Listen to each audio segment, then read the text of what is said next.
Ayan, may bisita tayo na TYLR tower fan na ang issue ay no power as feedback ng customer natin. Ayaw nga oh. Napakasuplado naman to. So ito na. Subaybayan nyo mga kare-contact kung paano natin na bibigyan ng panibagong buhay ang TYLR tower fan na ito. Halina kayo at subaybayan nyo kung paano natin maayos ang tower fan na ito. So ito na, hinihiga ko na dito sa may upuan na mahaba para mabaklas natin yung mga kasukasuan. Maraming mga screws yan mga kare-contact sa gilid-gilid. Hahanapin mo lang yung mga butas dyan ay makikita mo na at magre-reveal. Ayan, at binigyan ko naman ng araw yung mga parte ng may screw para hindi naman sa pagdadamot sa mga beginner na gustong mag-repair ng ganitong tower fan. At yung pinaka base niya ay push lock lang po yan. Yung apat na yan ay tinutulak lang sa likod. Yan, minustra ko naman. Ayan, ito ay matatanggal na. Pagkatapos nyan, makikita mo na yung screws, pinakailalim. Initial screw pa lang yan. Marami po yan screw dyan, oh. May mga butas-butas po yan sa katawan na may mga screws. Masipag po maglinis yung may-ari. Ang masakit ay napuwersa niya po ito. Kinalawang na kasi. So ayan ang nangyari. Ayan oh, nakanganga tuloy. Anyway, well informed naman yung customer natin dito. Alam niya yan. So ang ginawa ko na lang ay sabi ko, madam, lagyan na lang natin ng Loctite. So lagyan ko na lang ng Loctite para pag nag-screw naman ako mamaya ay nakakapit na yang ano na yan. Yun oh, sobrang dami naman Mr. Recontact, natatapon pa. Yung pinaka holder na yan, tenga, kumbaga bracket, pinaka tenga. So ito yung sinasabi kong tatanggalin. May mga screws dyan na nakatago. Particularly, ayan pa, may screw pa yan dyan. Ano yan, screen para sa alikabok. Yan. Pag natanggal nyo po yan, mahuhubad na yung cover na yan. Yan oh, sisikwatin lang, may mga clip lang sa gilda. Yun oh, makita nyo na yung mga screws. Pangita naman na, di ba? So ayan, hindi naman sa pagdadamot sa mga beginner. Pag may ganitong tower fan kayo na i-repair ay tanggapin nyo lang. Madali lang naman po baklasin ang katawan. So ayan na, sinikwat na. Oops, magpahanggan dyan ka lang muna Mr. Recontact. Tanggalin mo muna yan. Ayun, natanggal niya nga. So ayun oh, may mga screws dyan. Uy, ituro mo nga kung nasaan yung screw na sinasabi ni Mr. Recontact. Ayan, itinuro nga. Ayan, para may lakas loob yung ating mga newbie na tumanggap ng ganitong klaseng electric fan. Although madalang ang ganito sa YouTube channel, madalang may nakita ko pero puro reviews lang. Kaya ito ngayon ang ating ilalagay sa YouTube channel ni Mr. Recontact. Ayan na, di ba? Natanggal na siya. Tapos, pag natanggal mo na yung kalahating cover na yan sa bandang ibaba, mga ka-Recontact, ay yung duluhan naman ng blade niya o vertical position kasi yan eh. Hindi ko alam kung anong tawag dyan eh. Yung blade niya kasi mahaba, yung dulo, yun. Nakita nyo po, yung kalahati na buo ay natanggal ng tuluyan. Ganun lang mga ka-Recontact natin tatanggalin. So dito naman tayo sa kanyang power control board. Magsukat muna tayo. Unang-una, syempre, pag no power, sa fuse tayo, di ba? Oops, mayroon na tayo agad prospect. Ayan oh, nagre-response naman yung ating multimeter. Oops, wala. So mayroon na tayong pinagdududahan, kaya no power. Pero pagka fuse ang nasisira, mga ka-Recontact, ay medyo mag-alangan ka. Pwedeng may shorted na pyesa dyan, transistor, something ganon. Diode, pwede rin. So wag tayong magpakampante na fuse lang. Mag-measure tayo ng mga switching transistor na katulad ng mga yan oh. Yan, yung mga mini-measure natin dyan. So kung technician ka, alam mo paano mag-measure ng switching transistor. Okay? Sa pagpapatuloy ay binaklas ko na para sa likod na tayo makapag-measure. Mag-measure tayo ng supply. May mga capacitor dyan. May supply kaya?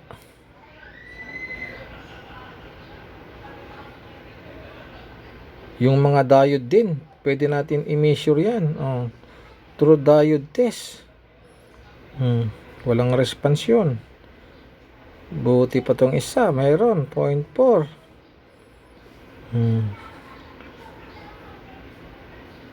Ayun pa.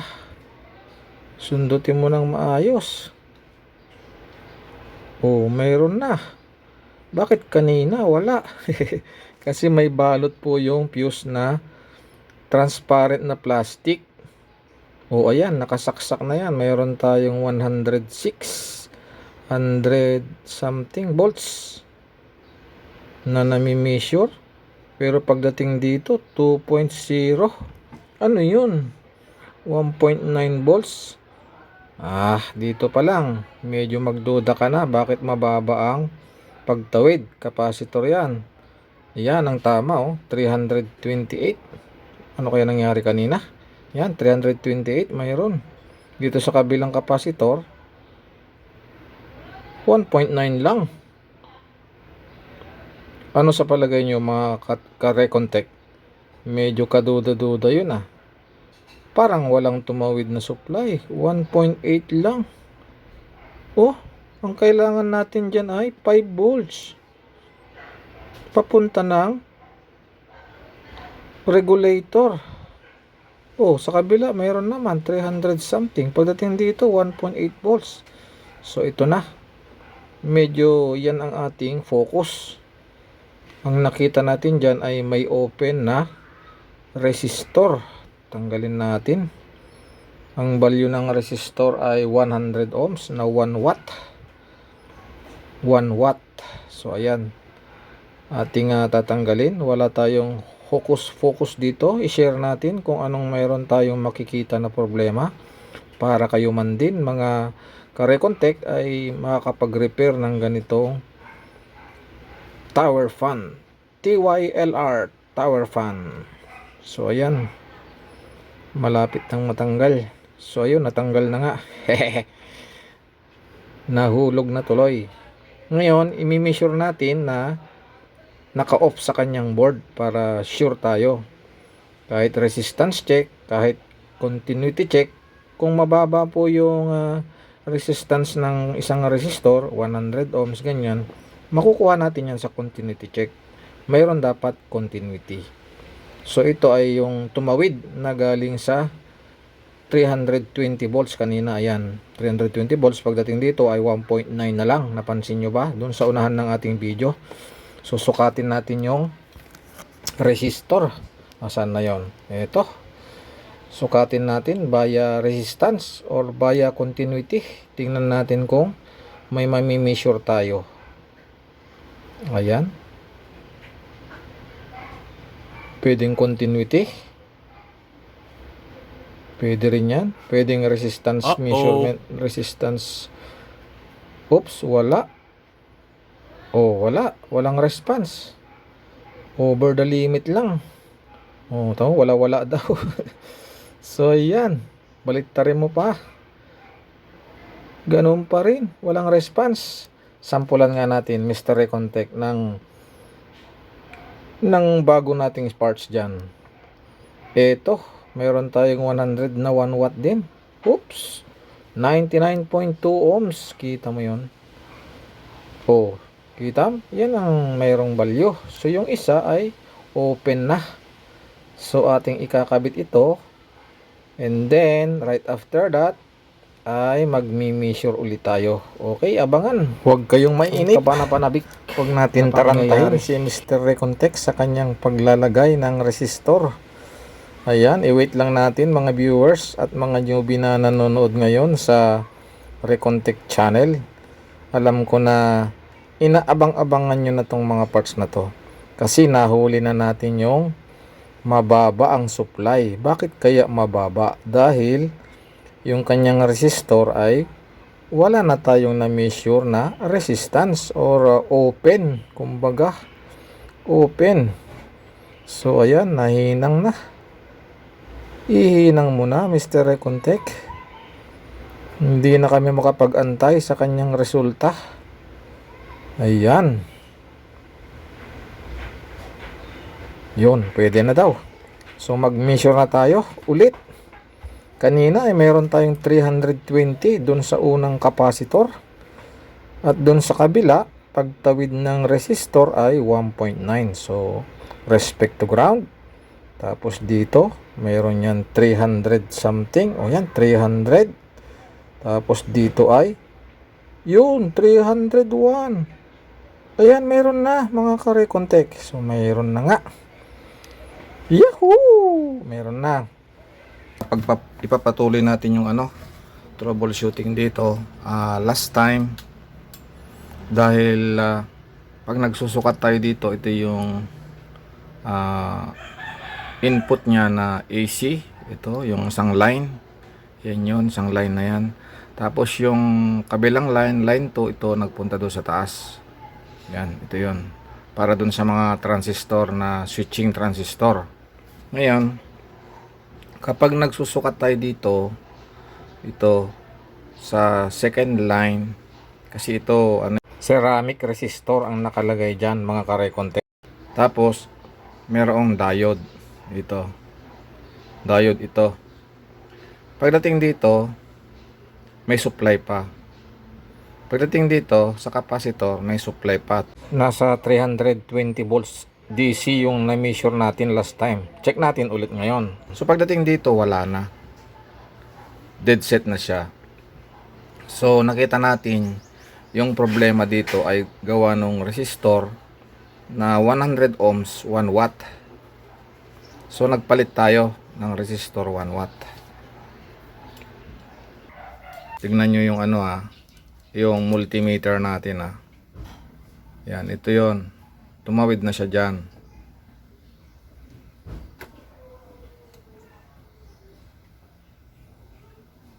Kita ba? Ay, hindi pala nakasaksak. Sorry.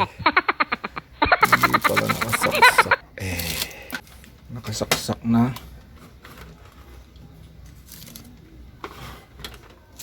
Kita ba? Yan.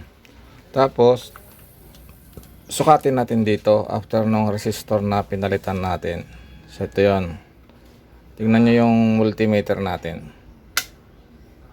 O yun nagkaroon siya ng 300 something.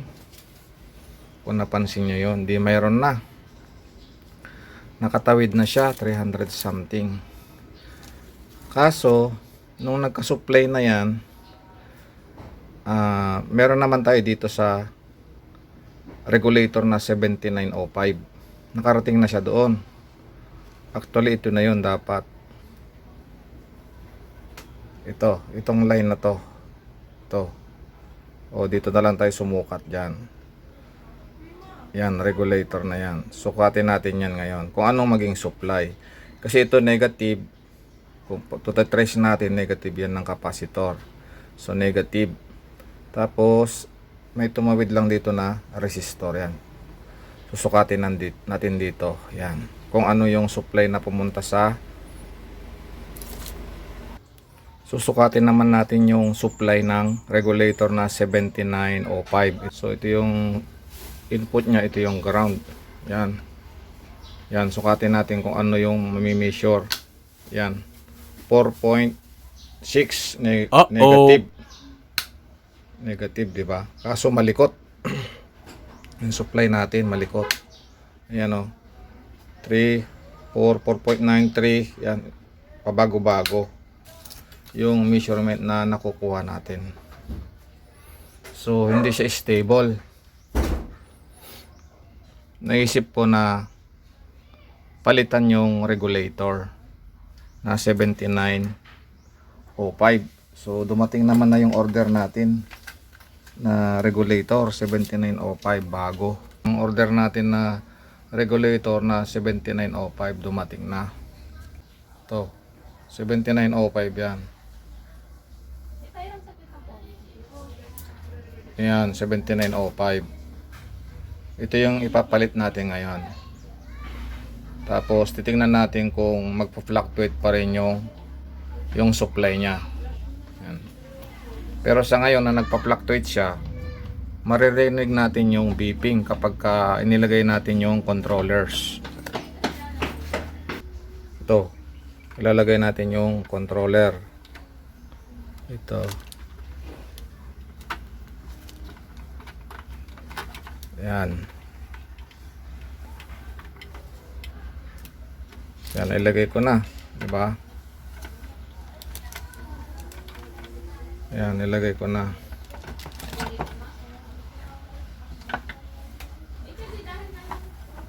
Ang mangyayari niyan, pagka pinalag ko yan, mag-beep lang ng mag-beep. Pakinggan nyo ha. Yun o.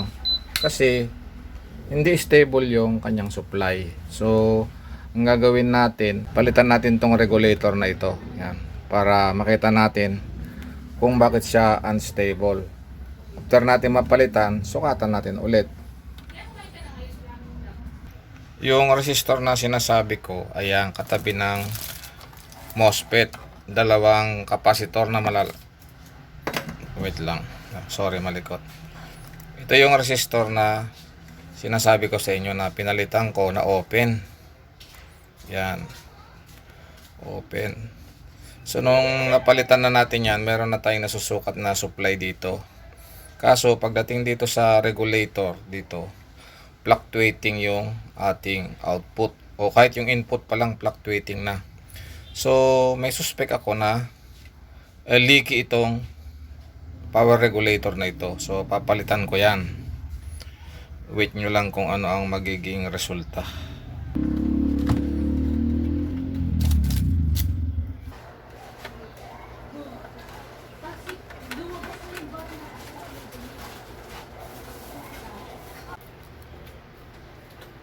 At ikakabit naman natin yung bago.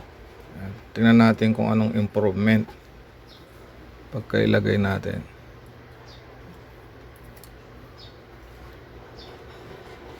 So ayan na siya.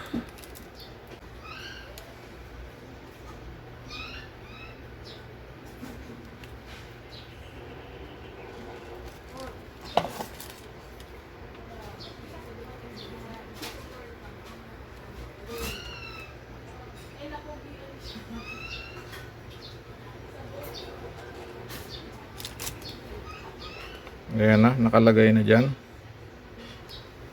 I-full weld na lang natin. What? O hinang. Buuin lang natin yung hinang.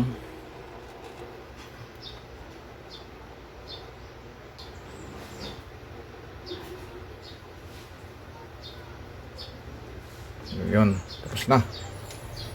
Putulin lang natin yung excess. So, putulin lang natin yung mga excess.